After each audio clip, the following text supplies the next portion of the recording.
Hey everyone, welcome to another episode of Untitled. We're so glad you joined us today. I have my friend Clarissa. Say hi, Clarissa. Hi. And I'm so excited that you guys joined. Right now, many of us are like cooped up in our homes, not allowed to go outside. And so we're actually talking about loneliness and how to overcome and really the struggle and the battle with it. And what's so cool, I mentioned this in Tuesday's episode that God is so timely with some of this stuff. And although we've mentioned like loneliness in previous episodes, we never had a dedicated, discussion on it. And Clarissa and I had talked about talking on this topic weeks ago. And I think God's time of, allowing us to record now and also to release it and during this time, he's such a good father. And we're going to talk about how to overcome it and some resources and some things you can do to really not fill the voids with, things of this world, but more so just God's presence in the word. And so, and what he tells us to do to overcome it. So we're so excited. That being said, I am going to let Clarissa introduce herself and then we'll jump into the topic. All right. Hi, everybody. My name is Clarissa Martinez. I am 23 years old, just graduated from UT, hook 'em forever. And I'm hanging out back in Houston now, my hometown. And some people may not know this about me. I'm actually a lifestyle blogger. So if you want to follow me, I'm at The Life of Clarissa. Talk a lot about coffee, Jesus, and skincare. So if that's up your alley, then head over to my page. I love it. Yes, Clarissa.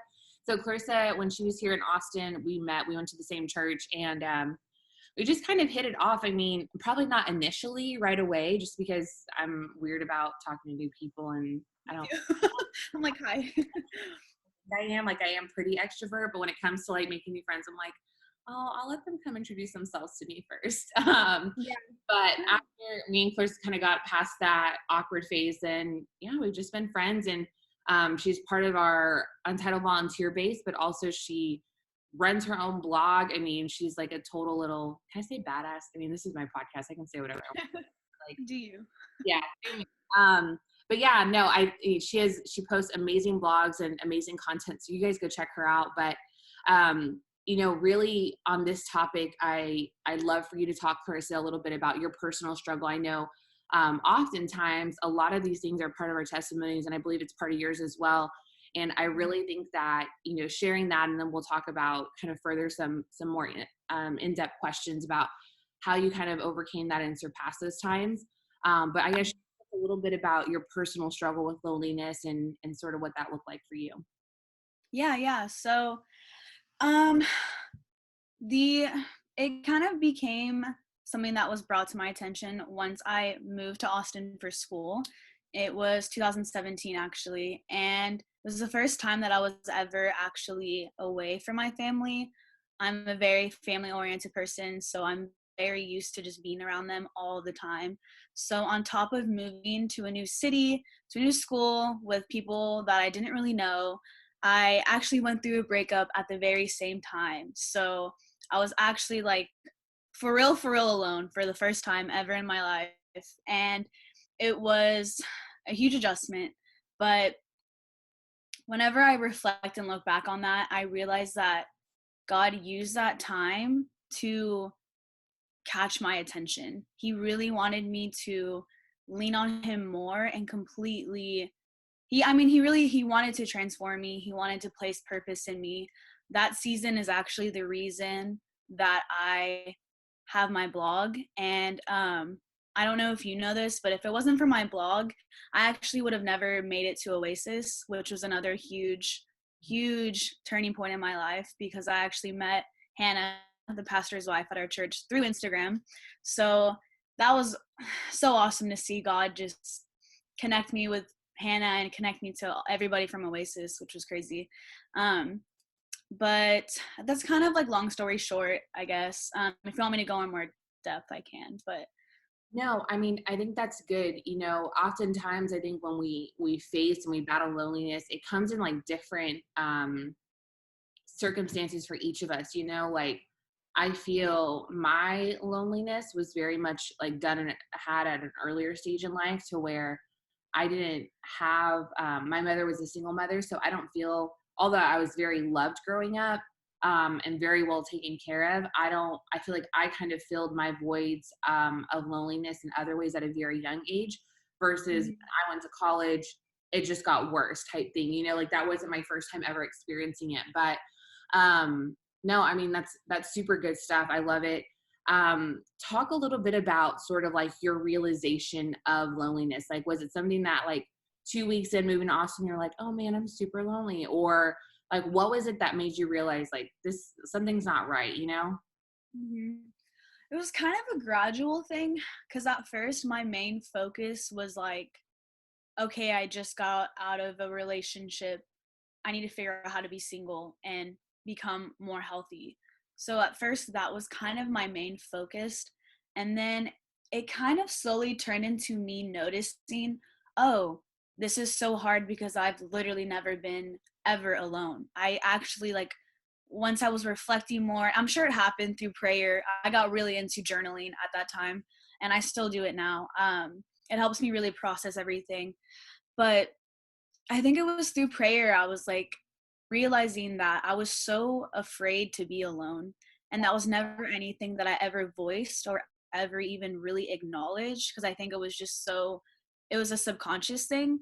And so God was kind of like, okay, you've always feared this. And now here you are. You're in a sense alone. Like there's no one by you. So let me use this time to really place in your heart that all you really need is me. If you have me, like you're gonna be okay. So once I started to dive into that, I noticed that, and then it actually came up again, probably a little bit last year, and then there was little things I had to tweak, and so I mean, it really is a process. I know people want to, we know we have our problem and we want to fix it then and there.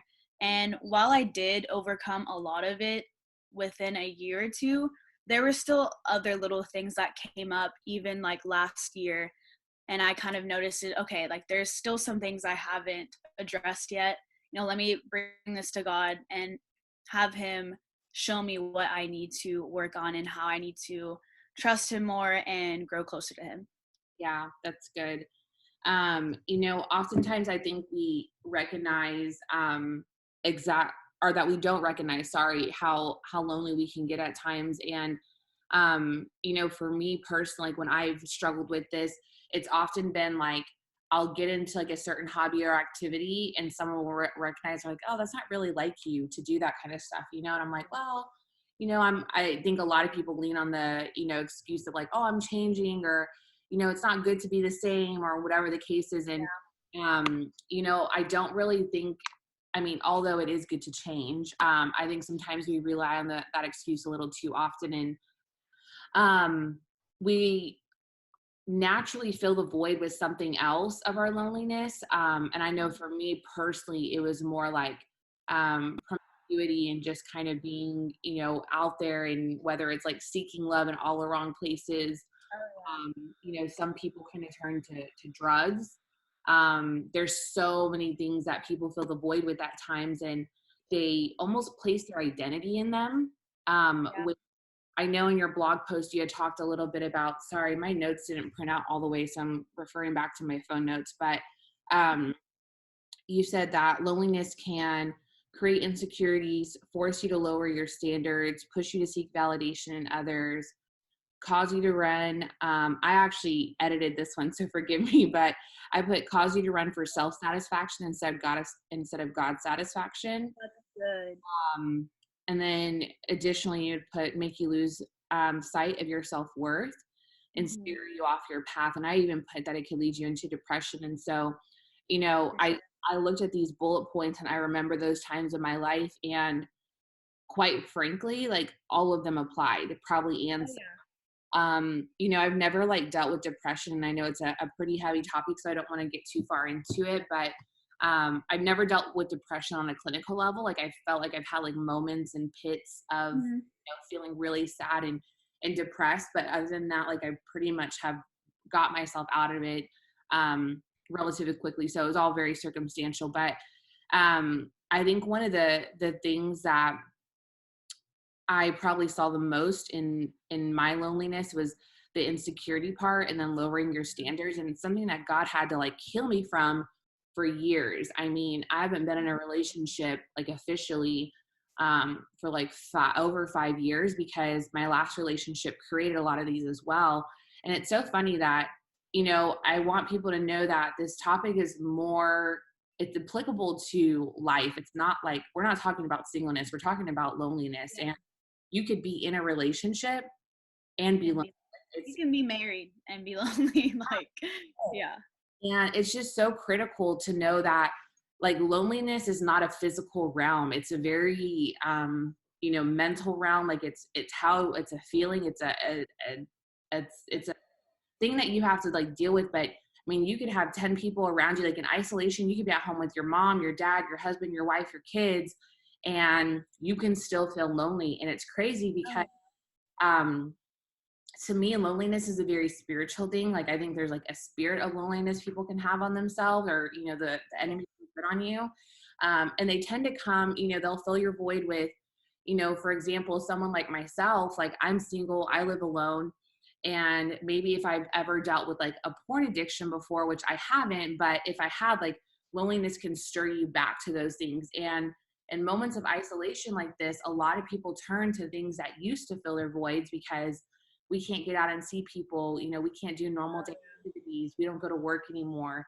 And it's crazy how, so I used to tell a lot of my friends, like for like in ministry, it was just like, isolation is a strategy of the enemy. And I don't think our government's doing this to like isolate us and make us feel like, you know, scared, whatever. I think they're doing it for our safety. But the enemy will capitalize on moments like today and these times to really kind of be like, hey, you're being forced to be alone. So I'm going to attack your mind. I'm going to, you know, make you turn to your old ways. And so I love to talk a little bit more and kind of hear your thoughts on that, and just kind of, you know, navigate, what does that look like in times like this? Like, what are you personally doing? Like, what do you recommend for others? And like, you know, just stuff like that. Well, one thing that I thought about earlier is that when you feel lonely or you feel isolated, you kind of begin to get this mindset that it's just you against the world.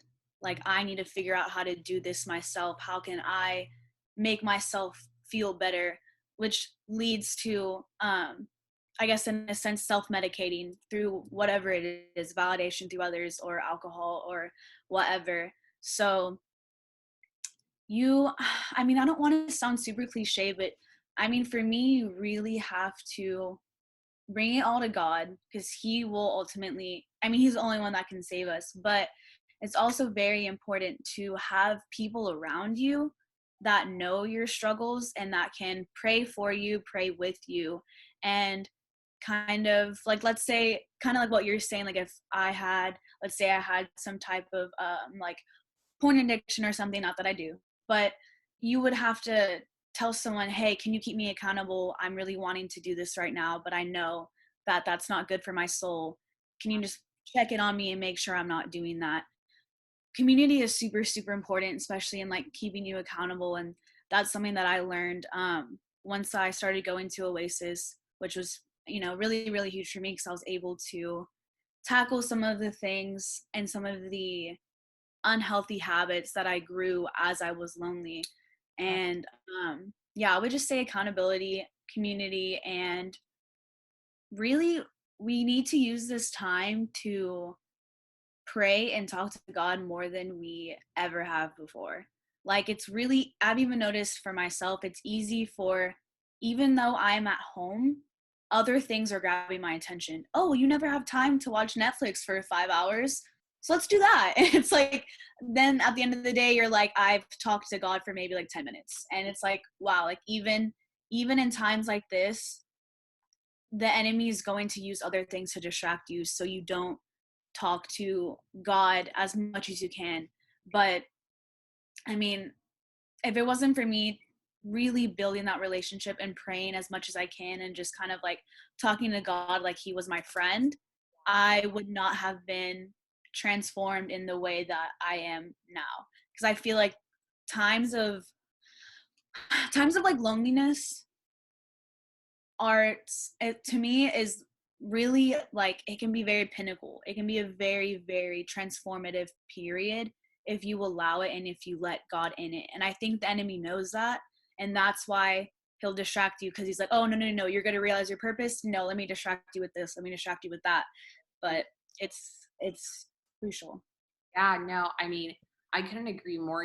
I think this time, I'd read an Instagram post not long ago, and even Drake and I talked on Tuesday's episode that, like, I sent you, did I send you? No, yeah, I tagged you in a scripture on Instagram the other day, and I want to read it. I just feel like so encouraged right now. But um, I am a firm believer that God did not plant the coronavirus in our world. But in Daniel 2:19-22, it talks about, so I'm just going to read some of this and then I'll tell you kind of where my emphasis is. But it says, that night the secret was revealed to Daniel in a vision, and Daniel praised the God of heaven. He said, praise the name of God forever and ever, for he has all wisdom and power. He controls the course of world events. He removes kings and sets up other kings. He gives wisdom to the wise and knowledge to the scholars. He reveals deep and mysterious things and knows what lies hidden in darkness, though he is surrounded by light.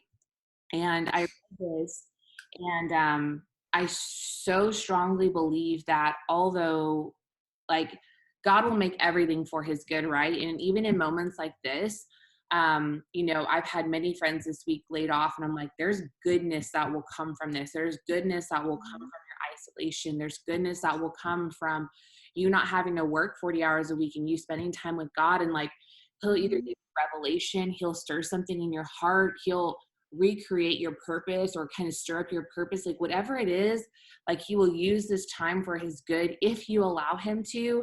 But to your point, if you just kind of sit back or you sit out of fear and worry, I was talking to my brother the other night, and he's dealing with, some anxiety and some depression and stuff. And I told him, I was like, fear and God's presence can't coexist. They can't live in the same place. So I was like, if you constantly stay in the moment of fear, and it will kind of put it into, topic is, if you stay in the moment of loneliness, it's really hard to get into God's presence. But if you get into God's presence, it's really hard to feel lonely, because God's omnipresent, right? Like he's with you in the living room, in the dining room, in the bed, like he's with you all the time, everywhere. And so for me, it's just like, that's kind of been like my go-to is just like constantly stay in the presence of God. And more so now than ever, I've been really careful about setting certain boundaries of how much I'm getting on social media, how much I'm listening to, non-Christian music or secular music. And so, because really all of that stuff doesn't bother me normally, in moments like this where I get to think a little bit more and kind of get in my head some more, I really try to kind of filter out the things that don't need to infiltrate my heart.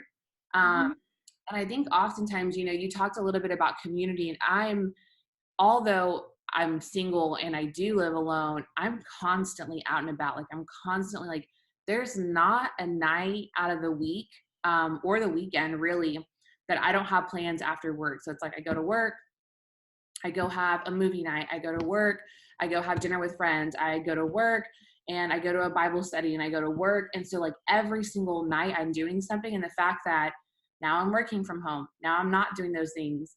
It was a little weird of a transition for me at first, because it's easy to get in your head and you're like, man, this kind of sucks. But I've really put my focus into finishing like projects that I know are good for me and my own health, but also just at home projects and things I've been wanting to do for months. But the busyness of life has always gotten in the way of that.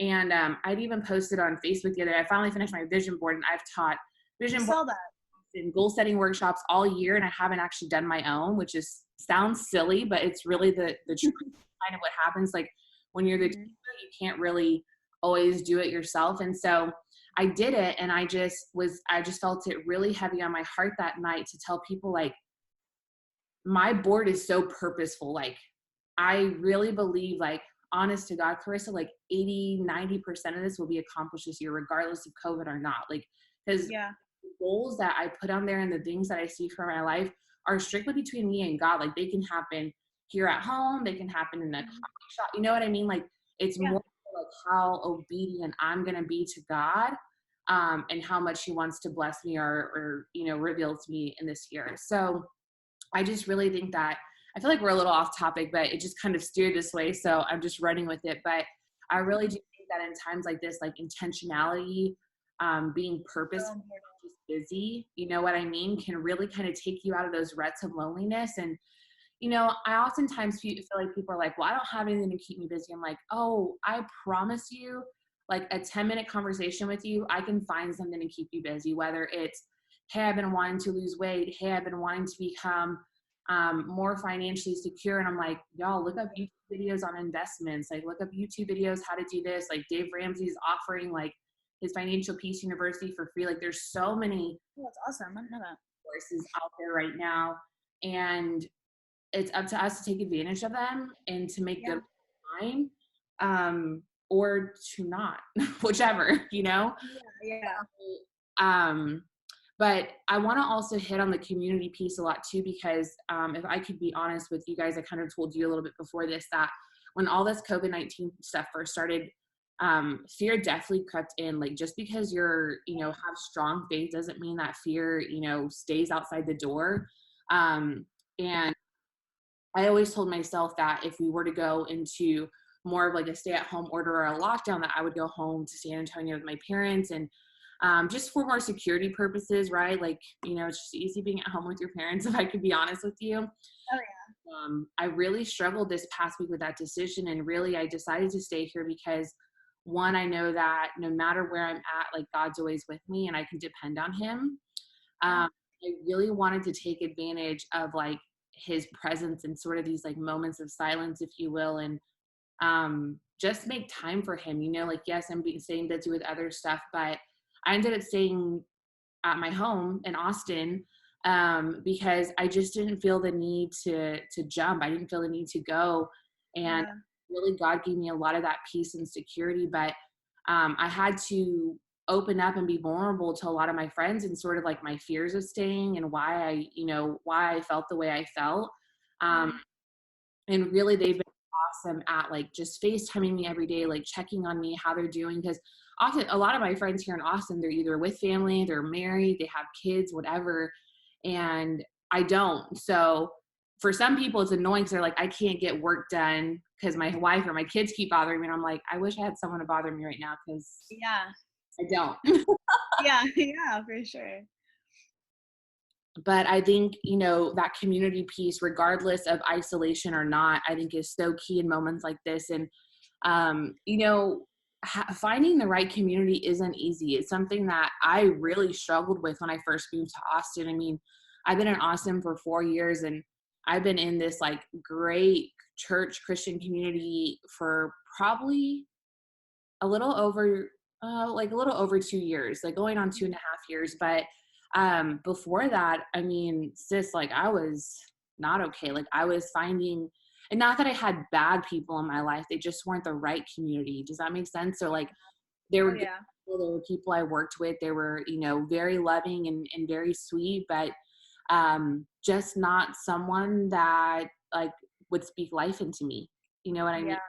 Yeah, I think that's so critical, like, is finding the right community. And it's hard and it takes a lot of effort. Like, it takes me back to my episode with Dawn a few weeks ago, when we talked about friendships, and I'm like, friendships are not easy. Like, it takes effort, it takes work, it takes vulnerability. Like, you have to be honest with yourself. And a lot of times, like, my super close friends, I was like, y'all have every permission in the world to tell me, like, hey, like, I'm doing something wrong. I hurt your feelings. Like, you have every permission in the world to like correct me all the time. Like, whether it's a spiritual thing, a maturity thing, a personal thing, like whatever it is, like, you have permission. If you don't have friends like that, I'd highly encourage you to get to that place, because that's when the accountability really kicks in. And, you know, I've had friends that they're like, do you need to come over for a couple of nights, like stay the night? And I'm like, I don't know, you know,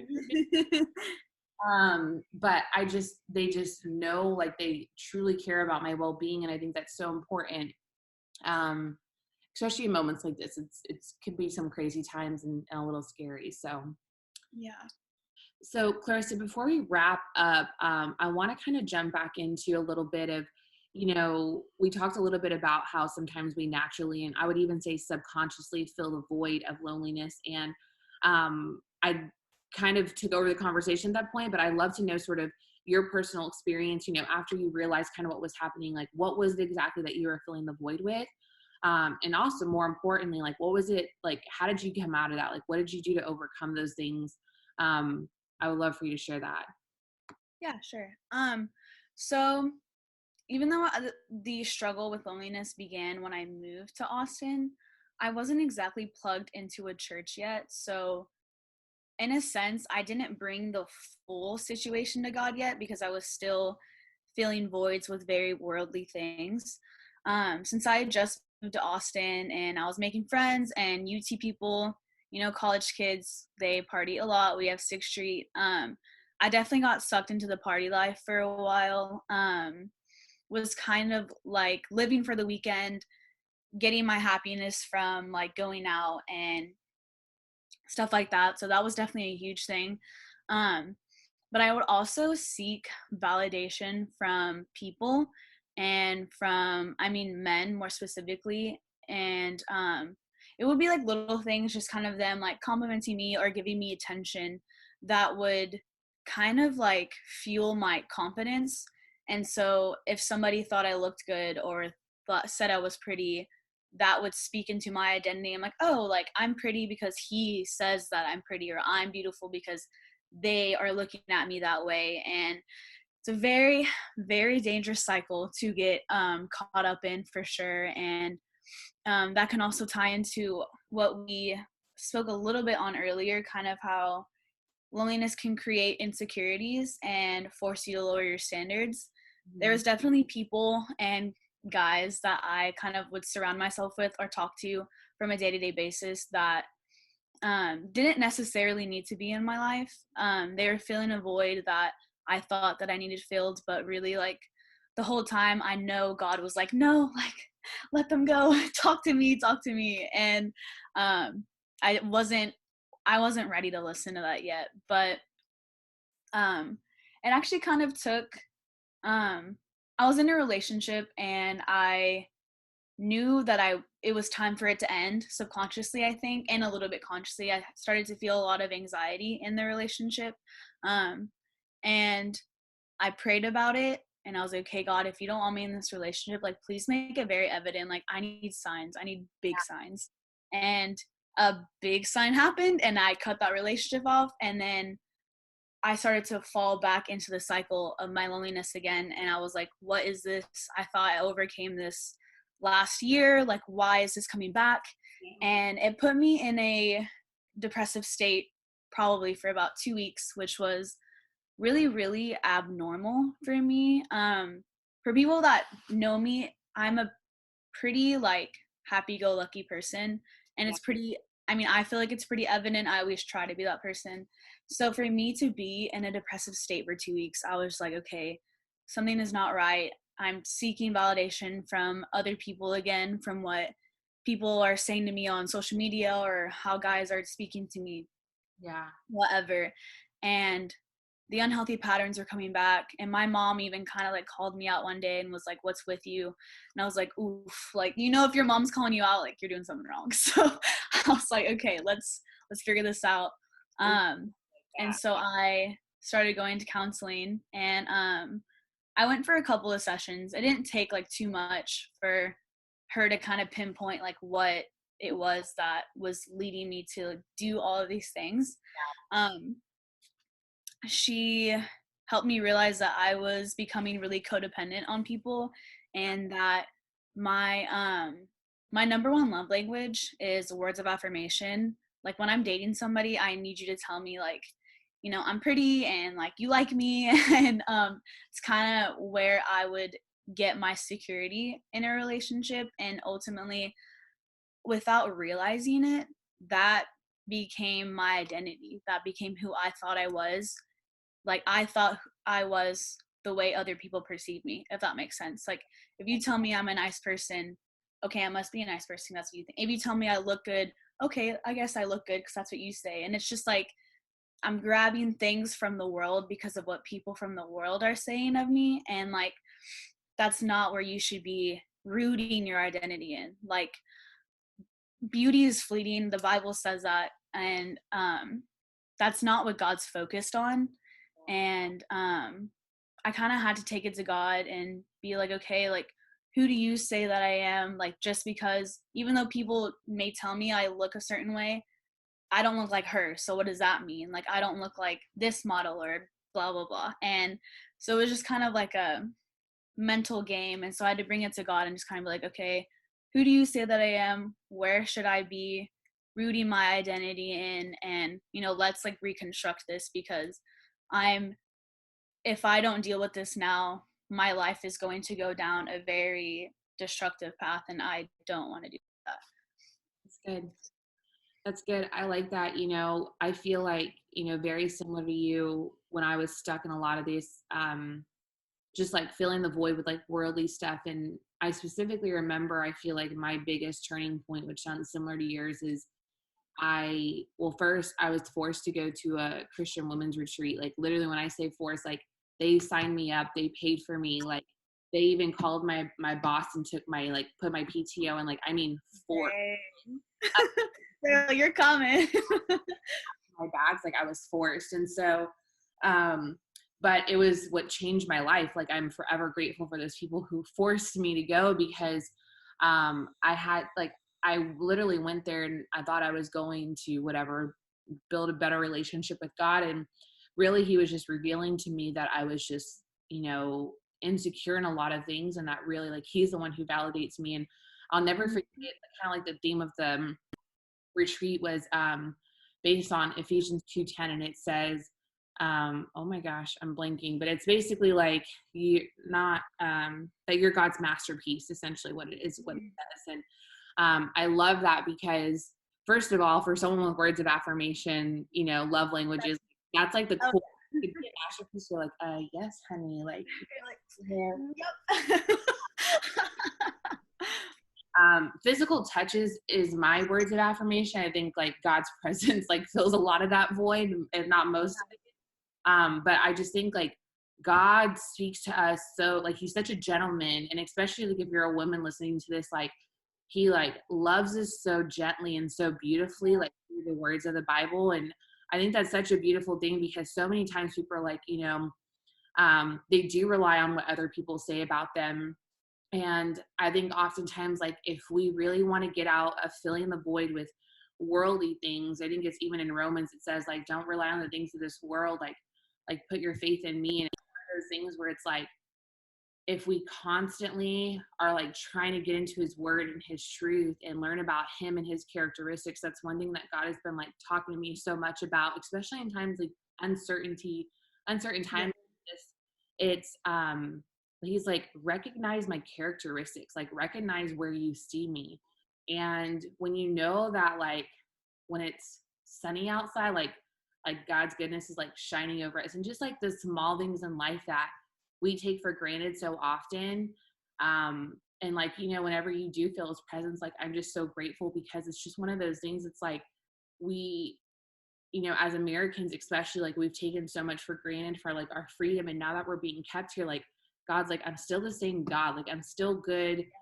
You know what it is, and if you just like put yourself in me, like you'll be fine. And you literally almost become this like fearless human being. That's like what I feel like I've become over the past 2 weeks, is like I feel like this has built my faith. I don't know what happened, but you froze. Okay. It says my internet connection's unstable, but it's okay now. Oh, weird. Sorry. I don't know what happened. So I mean, I appreciate you sharing those things, because I mean, one, it's not easy to like tell everyone like, hey, I filled the void with X, Y, and Z, but a lot of people do. And it's our jobs, like especially as this being a part of our testimony, is to share that, there's power in your testimony, and there's power in sharing these kinds of things, to say like, hey, if you're struggling with, whether it's promiscuity or, an addiction to, sexual things or drugs or whatever, like there's a way out. But one, you have to like, I feel like the biggest reflection, and probably like what I would say, is like, you have to recognize that you want to get out of it, You have to say like, hey, like this is not what I want. Like this isn't filling what I wanted to fill. There has to be Yeah. something out there, and so you have to talk to someone. Like, you can't just talk to yourself. Like, I believe in talking to yourself. Like, I don't think it's a crazy person thing, but you have to talk to someone, whether that's a counselor, a loved one, a friend, whatever. You have to talk to someone first and kind of create that recognition and then go from there, right? Like, and I think that's where the healthy community part comes in, is like, I hope that someone in your life is, stable to say like, hey, you really need to go talk to someone, like a professional, or like, let me help you get out of this, because I'll be honest, like, in a lot of my times during these struggles, if I didn't have Christian friends, they're like, just go meet another guy, or just, that's like so easy to recommend, right? And it's just, and that's what I would do, and it still didn't fix anything. So having the right people speak life into you is so critical when you're trying to overcome this stuff, because there's a lot of advice givers out there, like a lot of them. And not that like people who say that stuff are like bad human beings, but they just know what's life-giving and what's literally like death. Like, by me saying like, oh, Carissa, like, forget that guy, like, go just find another guy. Like, I'm literally like I'm like advocating you to fill your void that way. Yeah, That's exactly. the friends that I want, at least. But Yeah, for sure. I'm just kidding. For sure. And then even also like, the more you, like, let's say somebody is maybe dealing with loneliness and they don't even, it's hard for them to identify their voids. The more that you talk to God, he'll convict you. He'll bring it to light and be like, let's look at that. Let's unlayer this. That was also something that for me, he began to just like convict me in all of these areas of my life. And so I was like, okay, I need to prune that. Let's get rid of that. Like getting rid of the weeds in a sense. And just like I like felt so strongly during this time that God was like, it's time to walk with purpose. It's time to walk with the confidence that I've given you and not the confidence that the world may be giving you. Like, let's, he's basically like, let's get right with me. Let's get rid of all the weeds, get rid of all the voids that you're feeling. And let's walk like a daughter of God. Yeah, no, that's so, so good. I mean, I always tell people that especially feel bad with this kind of stuff. I was like, conviction comes from Holy Spirit, condemnation comes from people. So if you feel bad about something and no one's told you that, and you personally just feel bad, it's not like a personal feeling. Like, God's literally like wanting to change your heart to be obedient to what he calls us to do. It's not like this like inner, person that is like telling you otherwise. Like, that's just God. Like, that's just God trying to change your heart.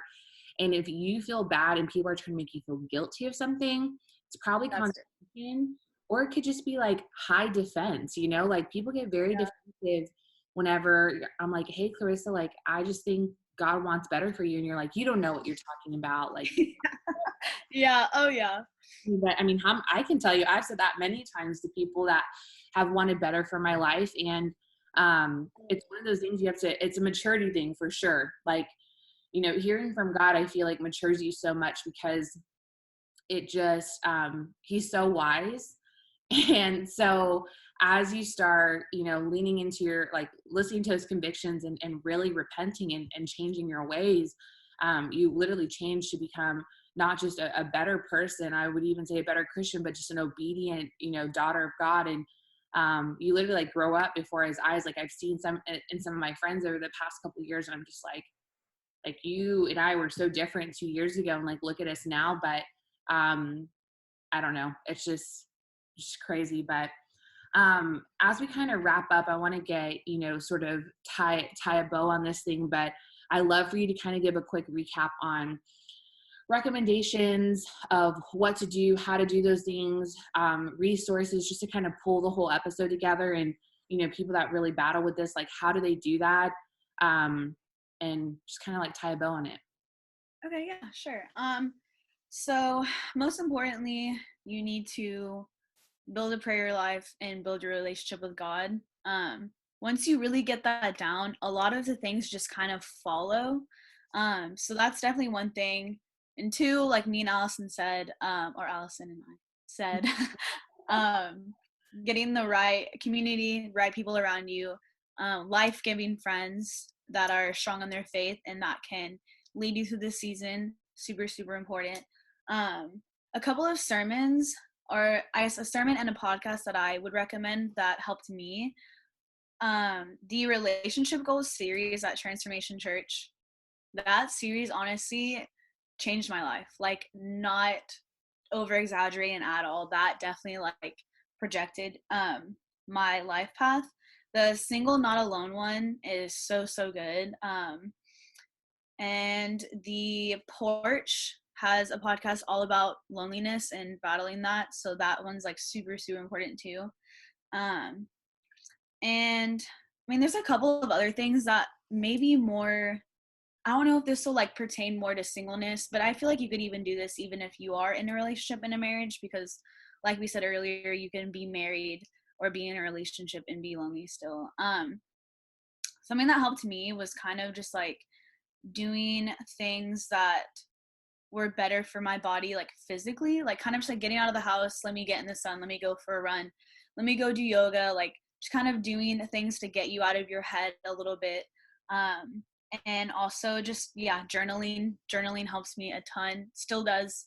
It helps me navigate all my feelings, and sometimes it's really hard to understand what you're feeling until you write it out. And then once you write it out, you're like, oh, I feel this because of that, or this is rooted in this, so let me pray about this. Yeah. So yeah, prayer, journaling is definitely huge. So those are the things that I did.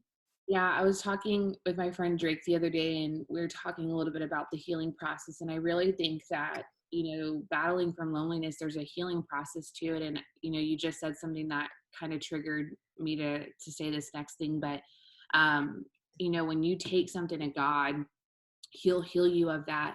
But he continues to pull back the onion layers of like other things that need to be healed. And so it may reveal like, hey, like the reason why I did all these things is because of like a way I grew up or an experience that you went through or something. And it'll constantly, like, God's not just trying to expose you, he's doing it to heal you from it. So Oh it yeah.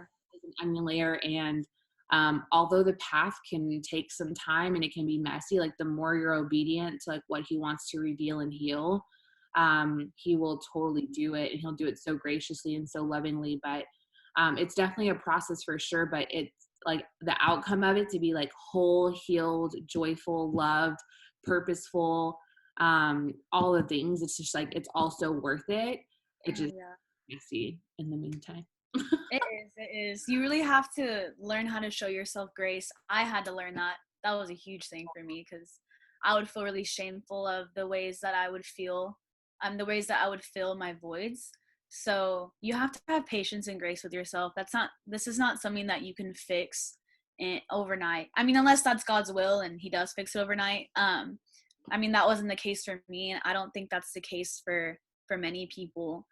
So you really have to be patient with yourself, and just, what, if it's in God's hands, he's going to clean it up. If you are bringing it all to him and allowing him to step into that, it's going to take the time that, I mean, it's on God's timing, not ours. So you have to be patient with that. Yeah, I think that's another really key point, is that people just assume like, okay, well, I followed, these 3 steps that Clarissa and Allison talked about. I'm like, that's not the really way. That's not the way it really works. Like God, like it's his timing and his plan. So if he wants to heal us in 24 hours, like wonderful. But if not, it could be like 2 weeks. It could be a month. It could be 6 months. It could be 2 years. It could be 6 years. Like you just never know. So you just have to just go with it. Like that's just the way he does it. And it also depends a lot on us doing our part. And like I said, just being obedient and listening to him. There's oftentimes like in our healing process that he'll make us feel uncomfortable about stuff, and that's not his intention, but it just is what it is. Whether that's opening up to someone, like you said, kind of taking a leap of faith and doing things on your own to kind of get out of this rut of just always being physically alone. Like so many things that he'll take you through. You just have to listen and be obedient and do it. Like that's kind of really the end of that, but you just have to do it. So it's what it is. Yeah. Yep. You just gotta step out. Yep. Awesome. Well, first and foremost, thank you so much for jumping on here with me. Like this was so good. I think it's so timely, and I think it will literally helps so many people. And I just hope that people like find, like, after listening to this, like, have hope in Jesus, first of all, but secondly, just have like great resources to lean on, and really try to reach out to that person. Like, I would challenge anyone who's listening um, or watching this, but just to reach out to someone and talk to them, and be selective who you reach out to. Don't reach out to someone who's, been negative in your life, but reach out to someone who has a very positive outlook, who preferably knows Jesus to guide you in the right direction, and really get some wise counsel in times like this, because they say expectantly that we're looking at going into another Great Depression. And think our president probably won't allow that. But more importantly, like for me personally, like I don't feel like God's going to let us get there. And more so, even if we do get there as an economy, like as believers, we're kind of, charged with the opportunity to speak hope and faith and life into people, to prevent kind of the real Great Depression. Like, Yeah.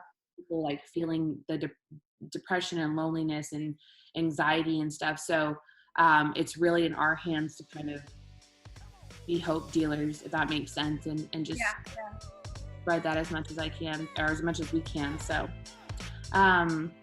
so that's it. Thank you guys so much for listening. We appreciate it. Thank you, Clarissa, so much. And you guys will see Clarissa again. We have a few more episodes planned in the future, and have some creative, maybe some IG lives in the future. So y'all stay tuned. Y'all go follow her page, and we'll see you soon. All right. All right, bye.